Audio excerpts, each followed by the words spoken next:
हाय विद्यार्थियों, good evening to all of you. कैसे हैं आप लोग?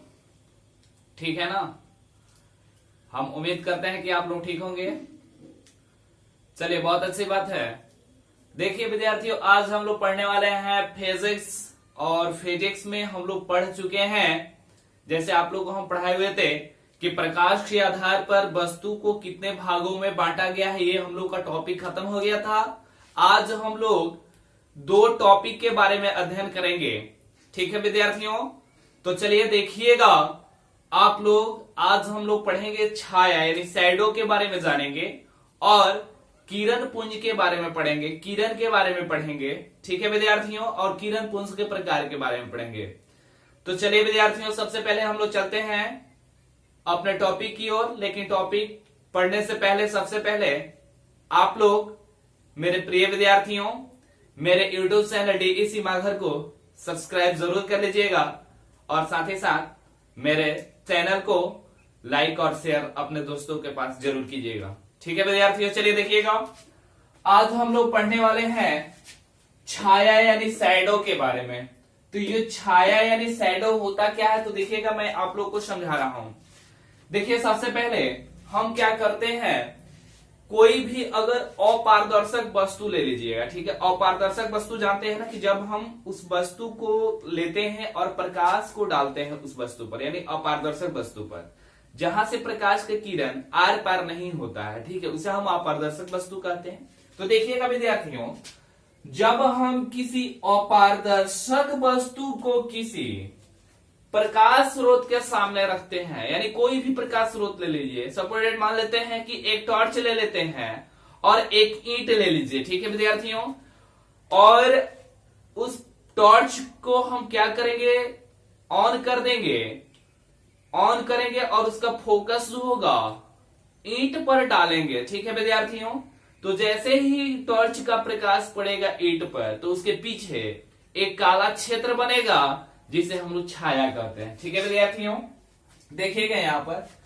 हमने लिखा हुआ है कि जब हम किसी अपारदर्शक वस्तु को किसी प्रकाश स्रोत के सामने रखते हैं, तो वस्तु के पीछे यानी उस अपारदर्शक वस्तु के पीछे काली आकृति अर्थात एक अंधेरा क्षेत्र बनता है, जिसे हम छाया कहते हैं। ठीक है विद्यार्थियों, क्या कहते हैं, छाया कहते हैं। समझ में आ रहा है ना विद्यार्थियों?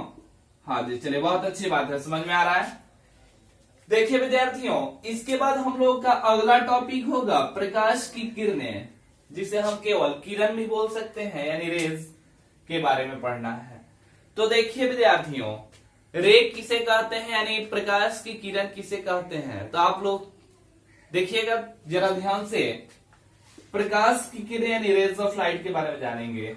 तो सरल रेखा पर चलने वाले प्रकाश को प्रकाश की किरण कहते हैं, या दूसरा डिफिनीशन हम लोग को बोलना होगा तो बोल सकते हैं, प्रकाश जिस पथ पर गति करता है उस पथ को हम लोग क्या कहते हैं, किरण कहते हैं। ठीक है विद्यार्थियों, चलिएगा, इसके बाद हम लोग का टॉपिक होगा किरण पुंज। क्या होगा, किरण पुंज यानी बीम ऑफ लाइट। ठीक है विद्यार्थियों, बीम ऑफ लाइट के बारे में पढ़ेंगे। तो देखिएगा बीम ऑफ लाइट क्या होता है। देखिए, बहुत सारे किरणों का जब समूह आपस में मिलता है तो वह किरण पुंज कहलाता है। ठीक है, यानी प्रकाश की किरणों के समूह को किरण पुंज कहते हैं। ठीक है विद्यार्थियों, क्या कहते हैं, किरण पुंज कहते हैं। बात समझ में आ रहा है ना? यानी प्रकाश की किरणें बहुत सारे जब आपस में मिलती है तो उस समूह को हम लोग किरण पुंज कहते हैं, यानी बीम ऑफ लाइट कहते हैं। ठीक है विद्यार्थियों, चलिए अब इसे मिटा दिया जाए, अगला हम लोग टॉपिक देखेंगे।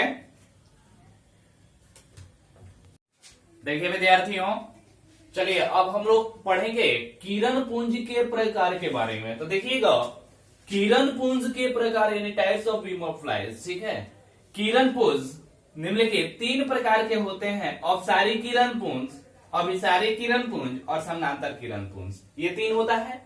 इन तीनों के बारे में हम लोग देखते हैं, यहाँ पर हम बोर्ड पे पहले लिख दिए हुए हैं। अवसारी किरण पुंज देखिएगा किसे कहते हैं, हम समझा रहे हैं। वह किरण पुंज जिसमें प्रकाश की किरणें एक बिंदु से, एक बिंदु हो गया या, ठीक है, एक बिंदु से निकलकर आगे की तरफ फैलती चली जाती है। देखिएगा यहां पर तीर के निशान के द्वारा आप लोगों को बताया गया है। देखिए यहां पर प्रकाश की किरणें यहाँ एक बिंदु से आगे की ओर क्या हो रही है, निकल कर फैलती चली जा रही है अपने अपने दिशाओं में, जिसे हम अभी अपसारी किरण पुंज कहते हैं। ठीक है विद्यार्थियों, बात समझ में आ गया ना कि एक बिंदु से जब प्रकाश की किरणें आगे की ओर फैलती चली जाए उसे हम अपसारी किरण पुंज कहते हैं। ठीक है, चलिए 2 नंबर देखेंगे अभिसारी किरण पुंज के बारे में, यानी कन्वर्जेंस बीम।